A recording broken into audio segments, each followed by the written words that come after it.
The soundbar reinvented. A bold claim from Sonos about their new Arc Ultra soundbar, but can it live up to the hype? Let's find out.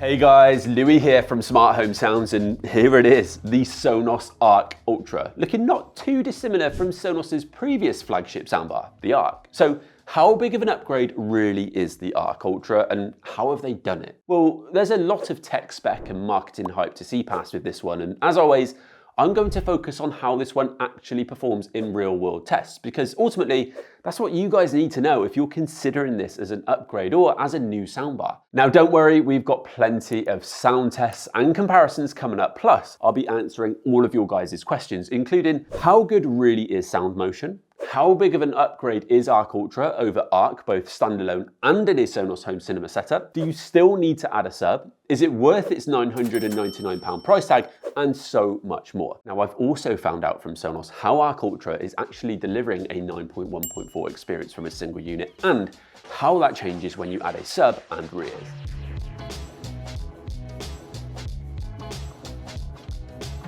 Straight out of the box, I'm really glad they kept this similar form factor. I liked the curved edges on this soundbar, and I think it does look really sleek on a TV unit or wall mounted. There's really not too much in it in terms of dimensions. It's slightly wider, slightly deeper, and also a little bit slimmer, which when we get into how different the internals are, is actually pretty impressive. It's definitely slim enough to not encroach on most TVs when on a unit. This back panel is also a nice upgrade in my opinion, especially when wall mounting, and it's easier to find the volume slider and other controls. They've also added a hard switch for the microphones, which I know some of you guys out there will be pleased about. I've also seen quite a number of you guys asking if you can use the Arc wall mount with the Arc Ultra, and the answer is yes, you can.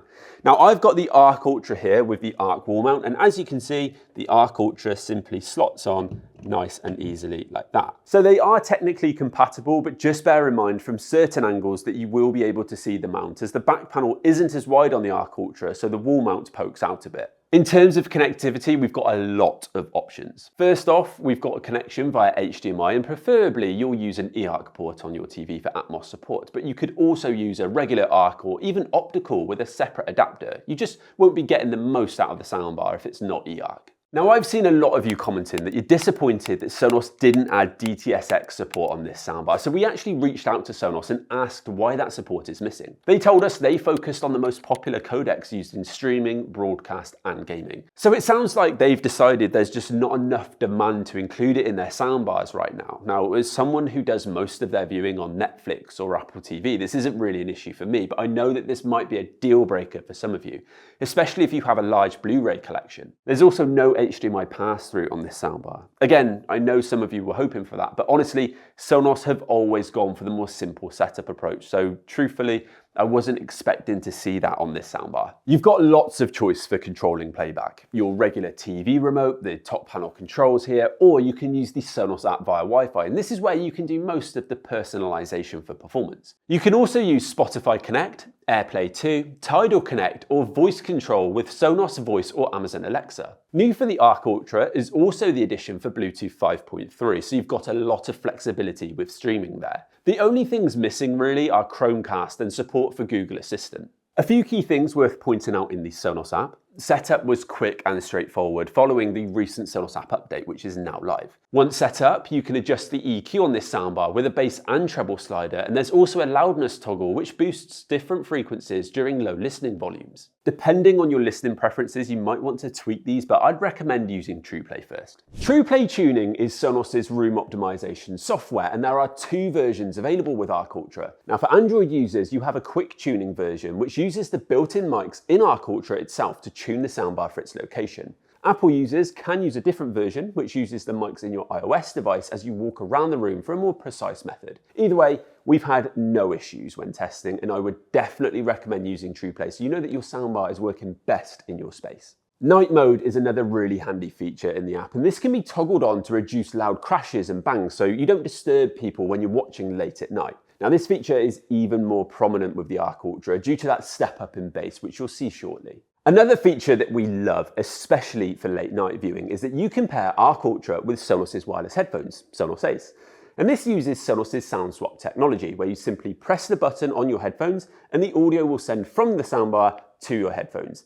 Now we've got a video on how this works on our channel, but it works really well if you do like to watch movies late at night without disturbing others in your house. Finally, speech enhancement, designed to improve dialogue clarity, has had an upgrade with Arc Ultra. So rather than a simple on and off toggle, there are now 3 extra levels to choose from.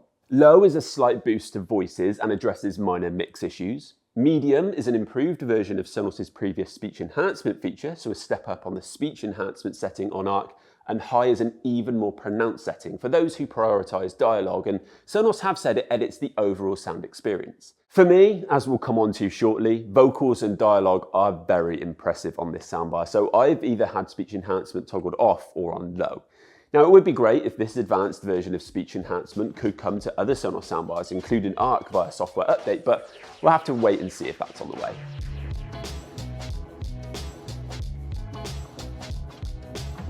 Okay, before I get into talking about the sound performance, I do just want to dive under the hood to explain how the soundbar works and how it's pretty much a completely new configuration inside, which is how Arc Ultra can offer a 9.1.4 soundstage, where the Arc is limited to 5.1.2. By naming this soundbar the Sonos Arc Ultra rather than Sonos Arc Gen 2 or Arc 2, they're positioning this as more than a new iteration, and a look at the internals and a chat with Sonos has explained why.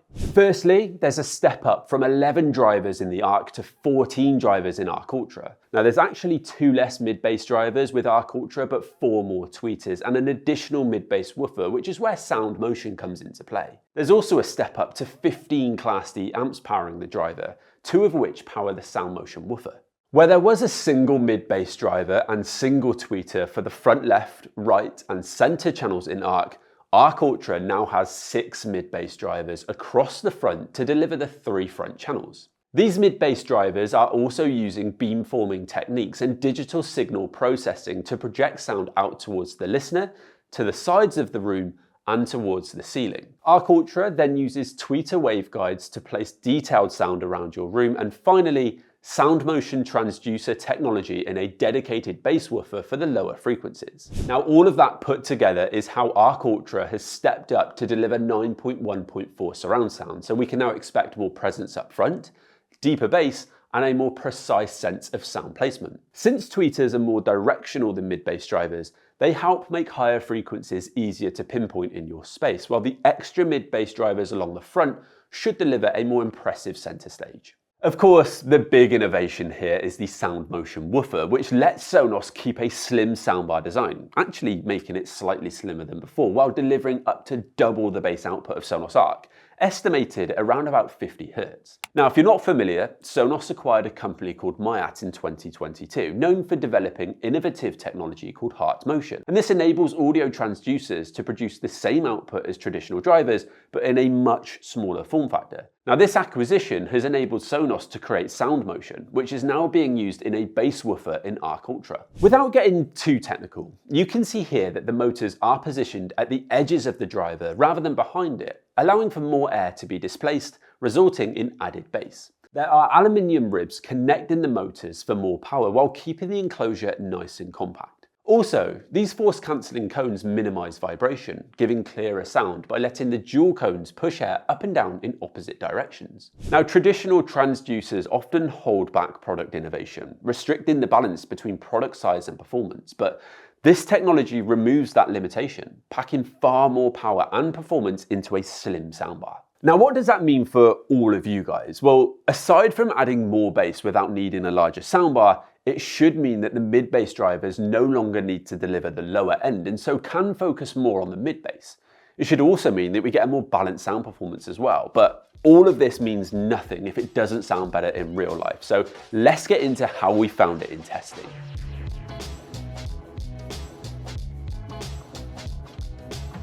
Now, before I share my thoughts, let's give you guys a demo. So I'm going to play the Sonos Arc first, which is an award-winning soundbar as it is, and certainly no slouch, and then I'll switch over to the Sonos Arc Ultra to show you the difference. Now, as always, what you hear over YouTube won't be exactly what we're hearing in the studio, especially when we're talking about Atmos effect and sound placement, but it should give you a good flavour of what to expect.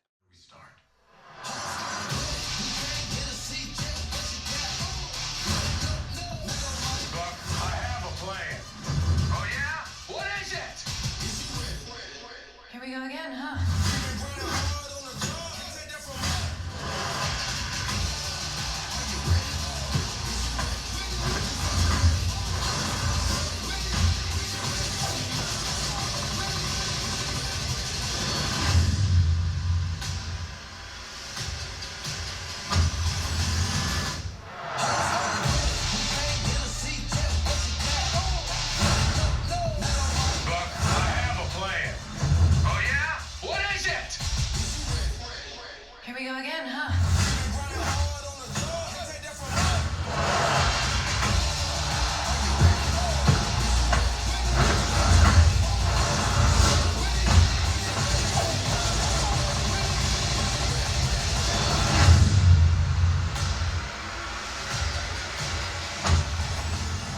So there you have it. Hopefully you enjoyed that one, guys. Now, as I mentioned, it's hard to relay the difference in immersion and height and surround effects, but hopefully you've got an idea of what's changed between Arc and Arc Ultra. Now, if you did find that one helpful, then make sure you give us a thumbs up below so we know to include more of these in future videos. Now, even though I'd seen the internals, I think when the soundbars look so similar from the outside, I was a little bit dubious that there would be a significant change in performance, but straight away it was a notable step up from Arc, and for the footprint, I've been really impressed by what this soundbar can achieve. The bass naturally doesn't compete with a dedicated subwoofer, but it's definitely there and offers punchy, pretty powerful bass for a standalone soundbar. I don't think I've ever tested anything this bassy in this form factor before, and it's well balanced across the different volume levels too. Other soundbars I've tested previously that offer impressive bass compromise by being a much larger unit, so I do think Arc Ultra is punching above its weight here. I'd say it's on par with the Divilay Dion for me, but not quite at the same level as something like the Sennheiser Ambio Max. Another thing that stood out for me was the vocals, and that demo you heard was with speech enhancement off, by the way, so you can keep leveling up from there. The mids are better as well. Even though there are fewer mid-bass drivers now, they're able to concentrate fully on the mids, which gives an overall fuller sound. I think the vocals also benefit from this, and the extra weight makes them sound more lifelike. Now, we've said before that vocals are key in you following a storyline, and that's clear with this soundbar. The extra clarity and realism from the vocals keeps you focused on your content.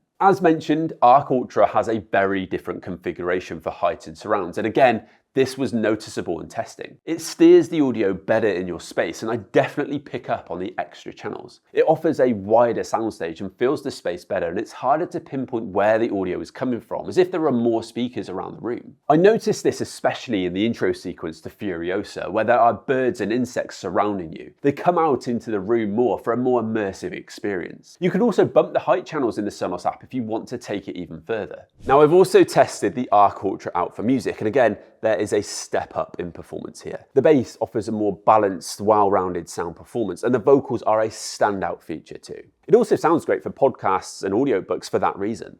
Now, the Arc did have some critics when it came to music playback, so I'm really glad that Sonos have made improvements here. All in all, I have been really impressed with what this soundbar can do. Now, I'm aware it's all sounding pretty positive, and that's because when you judge this as a standalone soundbar, it's tough to pull out many negatives sound performance-wise. The original Sonos Arc had a few drawbacks, as it needed a bit more in the vocals and a step up in bass, and the Arc Ultra addresses this. Now, I would say that one potential negative for the Arc Ultra is that the step up in price is pushing it closer to full systems, where you can get a sub and rears with the soundbar for a similar price point. Something like the Samsung Q990D is a great example of this. Now, if you were to put the two soundbars alone head to head, then the Arc Ultra would be looking very strong. But when you factor in the additional sub and rears with the Q990D, it's more of a difficult decision. Now, of course, you can add those components to the Arc Ultra, but at a jump up in cost. Now, whether it's worth that extra cost, we're looking forward to testing out in further reviews. Now, the same can also be said with music playback. £999 puts it at a similar level to some very impressive music systems. A pair of Era 300s or Sonos 5s are an example within Sonos' own ecosystem. But when it comes to out-and-out downsides to the Arc Ultra sound performance-wise, especially for movies and TV content, then I've not really found much.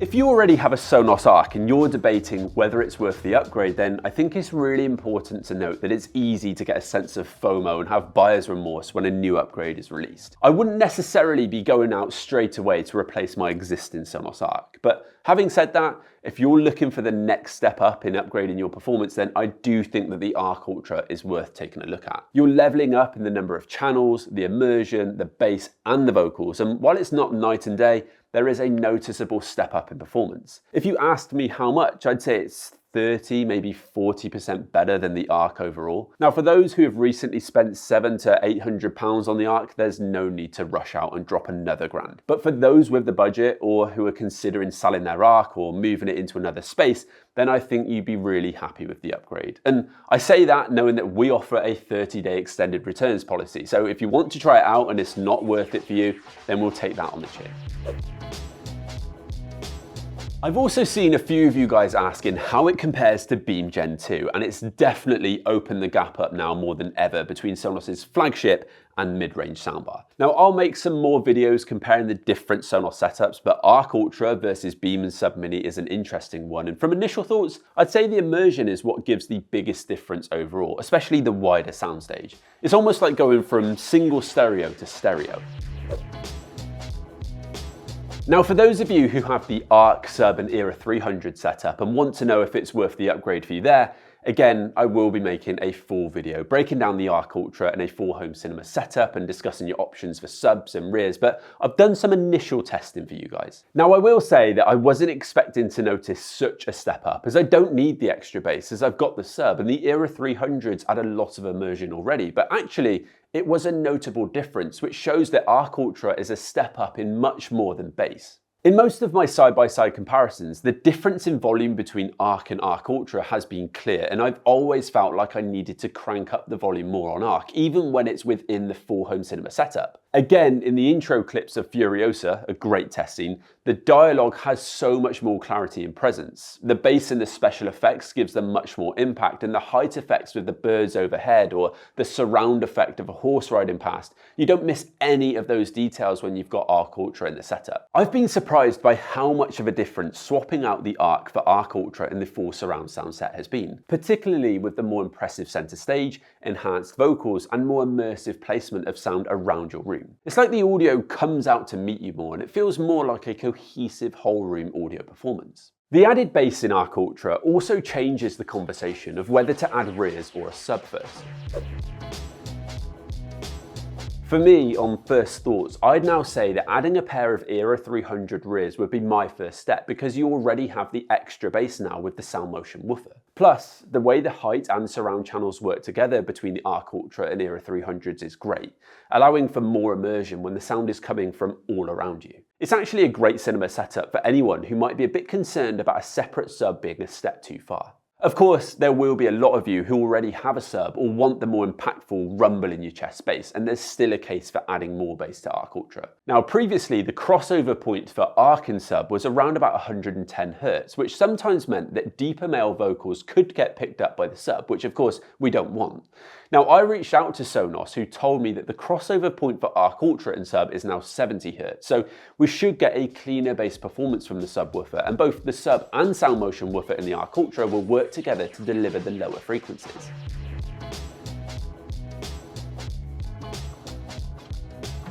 All in all, I think the Arc Ultra brings a new conversation around what we can expect from our soundbars. Now, there are plenty of soundbars out there which can deliver impressive bass, but they come at the cost of form factor and design, which some people might not want to compromise on. I think Arc Ultra will tick a lot of boxes when it comes to finding something that blends into your space but can deliver an impressive sound performance. I can really see this being the start of a new chapter in sound innovation, where bigger sound and better performance can be achieved in smaller products. Sonos are claiming that this is the soundbar reinvented, and I do think this will change the perception of what's possible for soundbars. Right now, I think this is the £1,000 soundbar to beat on the market, and the £100 step up from the previous Sonos Arc does feel justified with the step up in performance across the board. Now, yes, as mentioned, the elevated cost does push it closer to other all-in-one systems, but as a standalone all-in-one soundbar, then I think this is the one to beat. However, having said that, make sure you guys stay tuned for our upcoming head-to-head with the top Dolby Atmos soundbars on the market for our full thoughts on where this sits in the wider soundbar market. I'm really excited to do more testing on this soundbar and dive deeper on the full home cinema system too, but for right now, I want to know your thoughts on Arc Ultra. Do you think that Sound Motion is the future? And what other products would you guys like to see it in? let me know in the comments below. Thank you guys very much for watching this one, and I'll catch all of you in the next video.